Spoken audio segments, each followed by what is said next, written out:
ముళ్ళుని ముళ్ళుతోనే తీస్తుంది అమెరికా, లేదా ఒక దెబ్బని శత్రువుకి అలవాటు చేస్తుంది. ఇప్పుడు ఫర్ ఎగ్జాంపుల్ ఉక్రెయిన్తో డైరెక్ట్గా రష్యాతో యుద్ధం చేసే సీన్ అమెరికాకి లేదు, ఎందుకంటే తనకి నష్టం జరుగుతుంది. కాబట్టి ఉక్రెయిన్కి ఆయుధాలు ఇచ్చి రష్యా మీద దాడి చేయించి రష్యాని బలహీనపరుస్తుంది.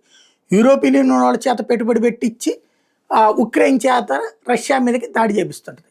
అట్లాగే ఇరాక్ విషయంలో తనే స్వయంగా దాడికి పాల్పడింది, యూరోపియన్ యూనియన్ దేశాలందరినీ వెంట పెట్టుకుని. ఆఫ్ఘనిస్తాన్ విషయంలో తనే స్వయంగా దాడికి పాల్పడింది, యూరోపియన్ యూనియన్ వాటి వెంట పెట్టుకుని. అయితే ఈ రెండు చోట్ల సక్సెస్ ఆ ఫెయిల్యూర్ అంటే ఆపరేషన్ సక్సెస్ పేషెంట్ డైడ్ అని చివరికి నడుస్తోంది.